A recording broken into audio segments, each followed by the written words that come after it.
Welcome in, everybody, to a Football 24/7 Sunday edition of the show here. Breaking news on the Philadelphia Eagles in regards to their Monday Night Football Week 2 matchup versus the Atlanta Falcons. This is not the reason we want to be going live today, everybody, but we have to cover it. A.J. Brown, Eagles star wide receiver, will miss the game tomorrow night. He is out with a hamstring injury. We're waiting now to hear from John McMullen, who will join by phone in just a couple minutes. This is big news, everybody. You lose your star wide receiver. What will this mean for the offense? I do believe this team is equipped to handle it now. You have Johan Dotson, who you traded for before the season started. You have Saquon Barkley. The team has the weapons needed to overcome an injury like this, but obviously a big hit here as the Eagles will, not have AJ tomorrow night. So what will that mean for Jalen Hurts? What will that mean for Kellen Moore's offense? It'll be interesting to see what Kellen Moore does. And then obviously Jahan Dotson's going to have that early season here to step up and be the wide receiver too. This is a lot earlier than any of us were expecting him to have this role. So I want to welcome and thank everybody for being here on this Sunday. As I mentioned, Johnny Mack will join us soon. But the breaking news here is that A.J. Brown will miss the game tomorrow night. I am wondering what this means for this offense. Obviously a big hit. Johnny Wilson, people talking about him in the chat. I see it. So we'll see what he's able to do the tomorrow night. He was on the injury report as well on Friday, so I'll get the update from John McMullen when he joins. Hamstrings linger, everybody. So that's my concern with this injury. Is he's out week 2, but it happened. They said he tweaked it Friday in practice. What does this mean for how long AJ could be out? We obviously know he's out for week 2, so we'll get the update from John on what he thinks. As I mentioned, they do linger though, so. Does that early bye, is that now a good thing that they have that early bye, right? I mean, you talk about an early bye week 5, that's way too early. You want to make a playoff push, you want a later bye, but that might help now. When you're losing a guy of A.J. Brown's caliber, who's probably the best pure football player on this football team, that's a big loss. So we'll see, how they regroup, what Kellen Moore can do with this offense to get this thing back on the tracks. But definitely a big miss. Here losing A.J. Brown. I'm going to take a couple comments as we wait for John McMullen in the chat. Appreciate all of you guys being here. Make sure you hit that like button. I know it's a tough one to hit the like button today as we lose A.J. Brown. Not what you want to be doing a report on this Sunday afternoon, guys. Getting ready for the day of football. I was just watching NFL on Fox, the pregame show, getting ready for the big slate, a big 1:00 slate of football games. But obviously Eagles Nation is ready for Monday Night Football. So I'm going to go take a couple comments and see what you guys think. Shooter McGavin checks in. Hammies don't get better. You're right. That's my concern, Shooter, is that this could linger for a little bit. Matthew Peters checks in. He says, Johnny Wilson, going to have a day. Should be a good one for him. But more importantly, Matthew, it's going to be a big day for Jahan Dotson. They traded him. They traded for him. They sent a first or third round draft pick to bring him in. This is his moment. This is why you bring a guy like that in. It's not to have a great wide receiver 3. It's so if A.J. Brown goes out with a hamstring injury, you still have a viable offense. So we'll see how they're able to rebound here. I have John McMullen in the green room. Let's bring in our Eagles insider, Johnny Mack. Johnny Mack, do I have you, brother? Yeah. Do you hear me? Yep, I got you, man. Thanks for joining on this Sunday afternoon, John. We'll keep it quick. Obviously, the breaking news, Eagles lose A.J. Brown for their week 2 game with the hamstring injury. What's your first reaction, John McMullen? Well, best player on the team, so it's difficult anytime you lose A.J. And all you have to do is rewind to the playoffs last year. The Eagles weren't playing well as a whole going into that game, but you lose A.J. Brown in that Giants game. He was unable to play. That had a big impact on things, and I think it gets lost because the assumption was the Eagles were playing so poorly. Would have been better if he was out there. And one of the reasons they built this team up a little bit differently is to handle that kind of loss. And it works in twofolds. The running game becomes a much bigger aspect of it. So you got to build this thing around Saquon Barkley a little bit more. And you have Jahan Dotson now as a better option to sort of kick up to that wide receiver too, as Devontae Smith moves up in the pecking order as well. So a little bit better equipped, but it just makes it more difficult. You got to play differently. You got to play the game differently. and it makes it more difficult for the Eagles. And they're a little bit put back, and I wrote about this on Sports Illustrated because it was kind of trending in a negative direction Yeah. after AJ missed practice on Saturday. Um, the Eagles went light at tight end, so they have to elevate E.J. Jenkins or Jack Stoll. They didn't have a backup center on the 53, so they made the deal with Nick Gates to elevate him. So they have to elevate both of those positions, and all of a sudden, Johnny Wilson is Right. dealing with a hamstring issue as well, so he might not play. And then even if he did play, you probably want Paris Campbell up on the roster. To do that, you're probably going to have to make a roster move before the game. So we'll see how that shakes out. So it could be some big ramifications, more than just who you're going to play on Monday night, but also some roster moves, as John pointed out. John, a lot of people in the chat, we're talking about Johnny Wilson, just the update on him. We don't know whether he's going to be game ready tomorrow, but he did pop up on the injury report on Friday as well. What's the update on Johnny Wilson?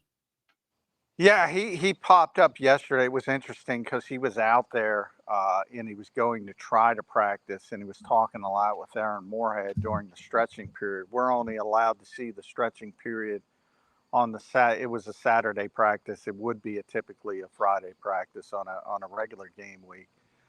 So that's not a positive sign because he was out there trying to go, and the Eagles didn't allow him to practice. So hamstrings are tricky in general, but they're really tricky for wide receivers who really, fast guys, so to Yeah, speak, right. They thoroughbreds. make their money on running.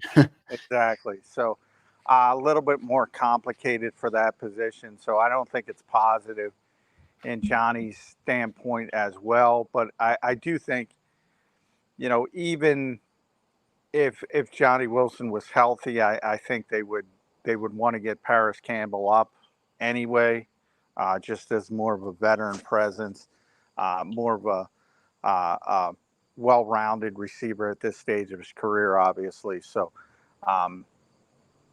it'd be nice to have him for blocking purposes. I know Kellen Moore was excited about that after Green Bay, but I don't think if there were people thinking that Johnny Wilson was going to replace AJ Brown, I mean, Yeah, healthy or not, get that out, get that idea out of your head. Yeah, no doubt about it. For anybody that listened to Birds 365, John, all summer, this was basically your number one concern on the offensive side of the football. If AJ goes down, if Devontae goes down, how well equipped are they to handle it? Well, they made the trade for Jahan Dotson. They sent a third-round draft pick to bring in Jahan Dotson. John, he's going to get that role a lot earlier than we anticipated. What do you expect from him tomorrow night? How involved in the game plan will he be, or will it be more Dallas Goedert, Saquon Barkley? They still have a bunch of other options. There's a lot of players on this team, but what does this mean for Jahan Dotson? He will get that wide receiver 2 role tomorrow night. Yeah, I mean he gets knocked up a little bit. So Nick was talking about it again, almost frustrated on Saturday. If people were paying attention about the traffic and the game planning, and it's built on AJ number one, Devontae, and then Dallas. And he said that constantly over the times, and that means everybody else is sort of, if the ball comes your way, be ready to make the play. And now it becomes Devontae number one, it becomes Dallas number two, and Jahan number three. So a little bit he does get involved with the actual game planning now. Obviously, we know his history as a first round pick, 16th overall, didn't work out in Washington, so he's got some talent. And yeah, you on paper it seems you're certainly better equipped than you were before you acquired Jahan Dotson this summer. And if you go back to last year and the piecemealing with Quez Watkins and Olamide Zaccheaus and Julio Jones at the end of his career, you should be a little bit better off than that. But again, if you're asking him to replicate what AJ Brown gives you, it's probably you have to play differently. You have to play differently, and it changes, and that's why it's difficult when you lose a player like that. Right, no doubt about it. So we'll see what other ramifications, especially with the roster. That was interesting. I hadn't thought about that, obviously, until you brought it up, John. But they might have to now finagle and move, and maybe even make a roster move to kind of get who they need on the roster for tomorrow night's game. But John, Saquon Barkley, you think he's going to be a bigger role in the passing game because of this? Not necessarily in the passing game, but because again, it just bumps up, and he's in that category of make the play like it did week one in Green Bay, and he got the Right. opportunity, made the big play. That doesn't change. What changes for Saquon is you're probably going to rely on the running game a little bit more. I think that's the way Kellen Moore will approach it, and he'll be a big part of it, and arguably the biggest part of it from the running standpoint. But yeah, I mean, one thing I thought was funny is we all talk about DeAndre Swift and being a good receiver, and the Eagles didn't utilize him in the passing game, and the years prior, not utilizing running backs, and they didn't. But DeAndre ended up with 39 receptions. So if you think about that, from a 17 game season, Saquon got 2 targets against Green Bay, and he made them both, and he made the big play. But even if that continues, he'd end up with 34 catches the entire year. So it's not about the volume; it's about the impact. And Saquon was able to provide that impact that they haven't been able to get with the backfield. But it's not going to be about volume. It's never going to be about volume. And we'll see what it means, John. Just the update though on AJ. We know he's missing the game tomorrow night. He popped up with the injury on Friday, I believe. Right? He said he tweaked it on Friday. What do you know about the injury? How bad is it? Do you know? And is there anything more you can give us on where AJ Brown is? Do you think this could be multiple weeks? Just where are you on the injury, or what you know so far? Well, he felt tightness on Friday, and that's when they pulled him back, and he didn't finish practice, and he was limited. And then Saturday he didn't practice at all, which is a little bit lighter. So they're being very cautious with it. Again, we talk about the thoroughbred positions: wide receiver, running back, cornerback, certain degrees safety. Anytime the fast guys have a hamstring, you always are want to be cautious, and there's different levels and different stages. But the worst thing you want to do is push it, and 1 week or 2 weeks becomes 4 weeks or 5 weeks. So it's still early enough in the season where the Eagles are going to be cautious, and rightfully so. So we'll get a better indication of how long next week. But you know, it's not good. Hamstrings are never good with players at the wide receiver position. John, if you had a guess, you think he's in there for week 3? I mean, it's way too early. I haven't even seen him since he got his Titan. Yeah, And he didn't again, show up at all on Saturday, right? He wasn't even out on the field. No, he wasn't even out on the field. So that's not a positive sign Yeah, that he no. wasn't even out on the field. And I thought the Eagles might take it up to Monday to sort of play the competitive advantage game, and they didn't even bother doing that. So that's not a positive either, as far as going through the walkthrough today. But again, is it truly just tightness and they're being cautious, or is it Right. a more, a higher grade of hamstring Right. actual Did he pull it? straining? I mean, Yeah, tightness is different than pulling it. exactly. So if he has an actual hamstring strain, you're probably talking about a multiple week injury, but too early to tell on that. Yeah, we'll see what ends up happening with everything. So, John, thanks for joining in on this. On this Sunday. That not the reason you want to go live, John, on a Sunday, to tell everybody that wide receiver one, as you pointed out at the beginning, the best pure football player on the roster will miss the game. But we'll talk about it all more tomorrow on Birds 365. Thanks for checking in here on this Sunday, Johnny Mac. Enjoy the day of football, my friend. We'll talk to you tomorrow morning. All right, man. All right, thanks, Sander. All right, there's Johnny Mac with the update on A.J. Brown. Had to bring in John McMullen, our Eagles insider, who knows more about this team than maybe anybody in the market.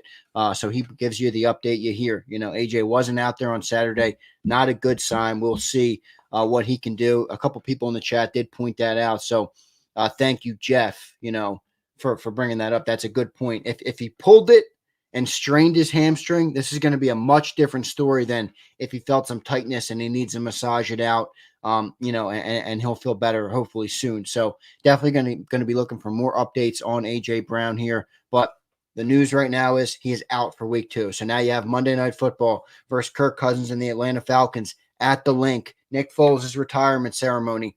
What does this change, everybody? Do you think the Eagles are still in a good spot to win this game? I think with Saquon, with Dotson, with Dallas Goedert, and remember, we still have Devontae Smith. I still believe we're in a good position to win this game, but, you never want to hear that A.J. Brown is out. So it's a tough hit, nonetheless, for the Eagles to lose A.J. Brown. Obviously, we'll be monitoring it very closely. As I mentioned there with John, make sure you guys tune in tomorrow, 8 to 10 a.m. on Birds 365. We will be giving you guys the updates on A.J. Brown and everything, and as well as our predictions for Monday Night Football. So a great update there from John McMullen. I will go to our 2 super chats. We got Suo Blaze, his big day for Johan Dotson. Suo, no doubt. Look, they sent a 3rd-round draft pick to bring this guy in. This is why you do it. It's not really for the wide receiver 3. It's so that you are injury proof in a way. When you lose AJ, you're not going to have a seismic drop off. So Jahan Dotson will need to step up tomorrow, no doubt about it. Nick Marchetti checks in. Nick and Sue, thank you guys for the super chats today on this Sunday. He says if Niners can win without CMC, we have no excuses either. Nick, you're spot on, man. I mean, look, you have $175 million plus offense. I know you don't want to hear we lost AJ Brown, but this team should still handle business tomorrow night. I think you're a much better team than the Atlanta Falcons with or without A.J. Brown. I think they must handle business tomorrow. By the way, it's going to be great to see what Kellen Moore can do. I mean, look, I forgot to ask John about that, what he thought of Kellen Moore. But, this is a guy who's talked about who knows how to draw up an offense as good as the best of them. So, you lose A.J. It's a lot easier when you have A.J. Brown. Now you lose A.J. How do you manage that? How does Jalen Hurts manage that coming off a game with 3 turnovers, with 2 interceptions? How will he manage of losing his top target in A.J. Brown? So a lot of questions now for tomorrow night. I still think we're in a good position. As I mentioned, I want to thank everybody in the chat, both on Twitter and on YouTube. Thank you guys for being here on this Sunday afternoon. We're 5 minutes out from the rest of the NFL kicking off, so I will get out of here so you guys can enjoy your Sunday of football. Madness checks in. My man Madness, what's up, brother? Appreciate you being here. Smitty is going to eat. I believe Smitty will have a big game as well. But remember, now they have A.J. Terrell, who will cover Smitty, who was going to originally have to cover A.J. Brown. So, they do have a good secondary in Atlanta. They had those 2, they have 2 great safeties. They have the great corner in A.J. Terrell. They are equipped on the back end to handle wide receiver play. What's this mean for Saquon? What's it mean for everybody else? We'll be watching tomorrow night. So appreciate everybody being here on this Sunday. Make sure you guys tune in tomorrow morning on Birds 365 from 8 to 10 a.m. With me and Johnny Mac will be live. We'll have 2 guests in tomorrow morning. So we'll talk to Ed Kratz, Game Day Ed Kratz tomorrow. And then our second guest, I'm forgetting the name, but anyway, we'll have 2 great guests. We'll have a great show from 8 to 10 a.m. So thanks everybody for being here. Hit that like button on your way out. That's going to do it for this Sunday edition of Football 24/7. Catch you tomorrow, everybody, on Jacob Sports.